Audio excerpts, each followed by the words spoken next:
For every chocolate mousse I've missed, for every eclair I resist, figurines are sweet revenge. The 1970s gave us freedom, self-expression, and some truly unforgettable products.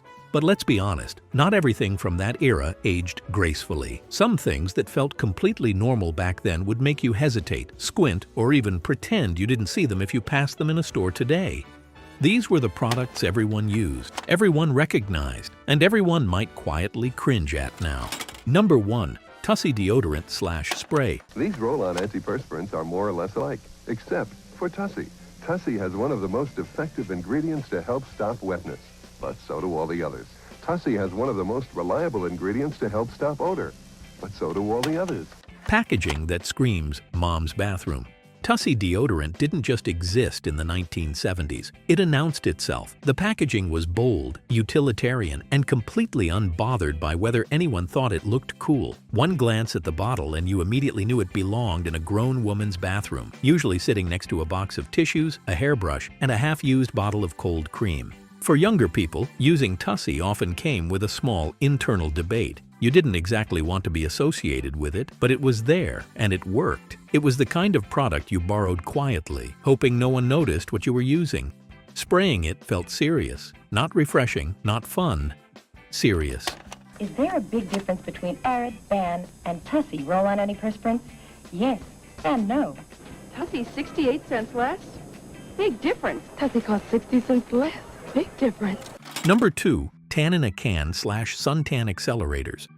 Thick beige face paint era.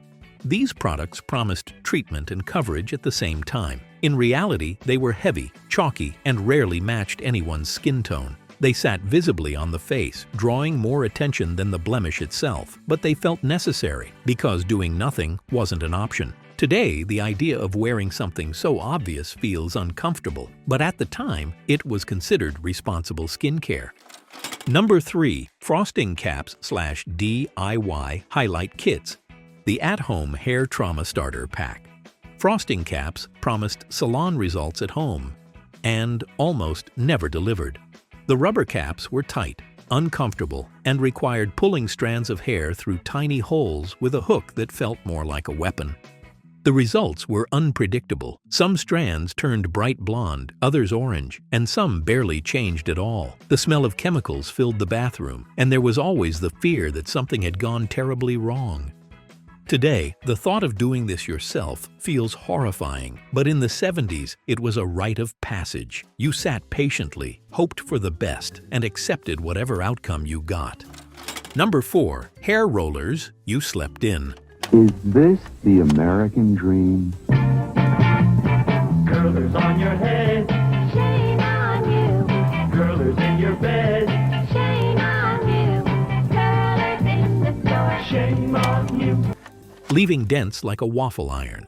These rollers weren't soft, they weren't forgiving, and they definitely weren't comfortable. You slept on them anyway, because that's what beauty required. By morning, your scalp was sore, your sleep was ruined, and your hair sometimes held the shape of the roller more than the curl itself. Removing them was a slow, careful process. One wrong move, and you'd snag a strand. A long-lasting curls this side takes 2 hours to wash, set, and machine dry. Now with Lady Chic's Lasting Curls hair setting system, the other side takes only 25 minutes. Just spray on Lady Chic's Lasting Curls pre-setting spray, roll without mist curlers, and in minutes you've got curls. Today, willingly sleeping in hard plastic rollers feels unthinkable, but back then, it was just part of getting ready. Number 5. Slim Fast/figurines type diet products. For every chocolate mousse I've missed, for every eclair I resist, figurines are sweet revenge. Diet culture in the 70s was blunt and unapologetic. These products promised control, discipline, and results, often at the cost of enjoyment. Shakes replaced meals. Desserts were allowed as long as they were tiny and joyless. Can't believe it. In just 1 week, I lost enough weight to actually see the difference. Slim Fast is making a pledge. Give us a week. We'll take off the weight. The messaging was clear. Hunger was normal, and indulgence was something to feel guilty about. Looking back, it's uncomfortable. But at the time, these products were everywhere and socially accepted. Figurines. to the diet lunch that you can crunch out loud. If you enjoy deep dives into nostalgic products and forgotten trends, make sure to subscribe here on YouTube and follow us on Facebook so you don't miss the next one. Number 6. Breath spray / tiny mouth fresheners. The "I just smoked in the hallway" cover-up.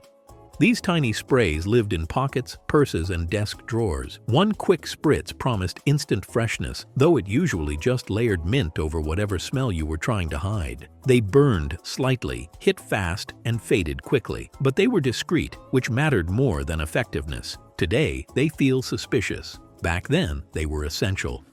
Number 7. Nail kits / early glue-on nails. Out of work making your favorite dish. Oh, darn. What's wrong? Broke my nail. Well, I'll just fix it with Lee nails while the crust browns. Lee Nails, the 10-minute nail mender and lengthener that works. Brush on Lee Nails to mend a torn nail, create longer, stronger, more natural-looking nails. Early glue-on nails were exciting right up until the moment you realized how fragile they were. The kits promised instant glamour, long, shiny nails without the salon, and that idea alone was enough to sell them. But once they were on, anxiety set in.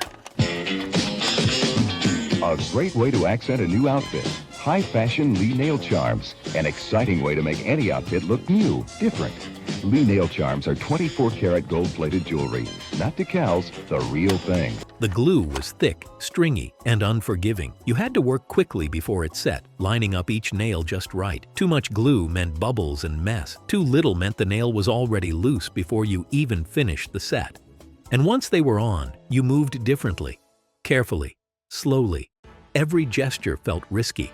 Typing, opening doors, reaching into a purse, all potential disasters. There was always the fear that one would pop off at the worst possible moment, landing somewhere noticeable. When it happened, panic followed.